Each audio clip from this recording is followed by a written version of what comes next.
नमस्कार दादा, आपला परिचय द्या.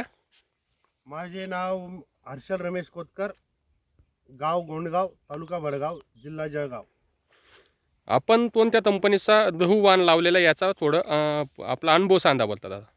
मी यावर्षी पहिल्यांदाच माझ्या क्षेत्रात गव्हाची लागवड केली आणि मी त्रिमूर्ती सीड्स कंपनीचा नामांकित असं वाण 3838 हे वाण मी आपल्या शेतात पहिल्याच वर्षी पेरलं आणि पहिल्याच वर्षी मी पेरल्यावर मला त्याचा असा अनुभव आला की हे वाण जास्त पाण्याचं पण नाही आणि जास्त कमी पाण्याचं पण नाही, मध्यम पाण्यामध्ये येणार वाण. म्हणजे तुमचा असा अनुभव आला ती कमी पाण्यात येणारा वाण असं. हो, दादा, आपण किती ब्याज लावलेल्या होत्या? मी आपल्या पूर्ण क्षेत्रात 8 बॅगांची पेरणी केलेली होती. आणि दादा, याचा सुरुवातीला फुटवान उद्यम क्षमता किंवा याच्यावर आट्यात येत होता? नाही, याची उगवण क्षमता पण एकदम चांगली आहे हो, आणि खालूनच फुटवेही करतो हा गहू. फुटवे आणि करतो. फुटवे पण चांगले करतो हो हो आणि जास्त वारा वगैरे आला तरी लोळत नाही. हो हो हो हो. एकदम चांगला असं वाण आहे. आता आपण तुमच्या समोर मी उंब्या ज्या सुतरलेल्या उंब्या होत्या त्या असा सोडल्या, त्याच्यानंतर दहू निघाला.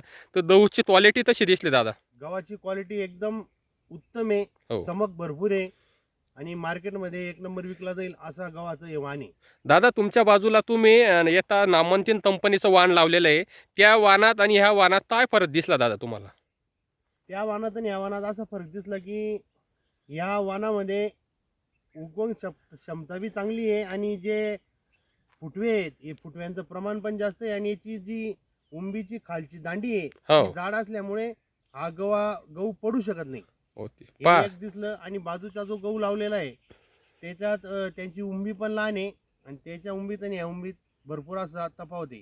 याची उंबी भरपूर चांगली आहे. पा शेतकरी बंधूंनो, आपण स्वतःच या दवाच्या प्लॉटवर आलेलो आहे. पूर्ण प्लॉट पाहू शकतो आपण. अतिशय उत्तम असा गव्हाचा प्लॉट तयार झालेला आहे. त्रिमूर्ती सीड्स कंपनीचा 3838 या नावाने गहू पुढच्या वर्षीही रब्बी हंगामात बाजारात येणार आहे. आपणही या वाणाचा अनुभव घेऊन आपल्या शेतात गव्हाची पेरणी करावी. धन्यवाद.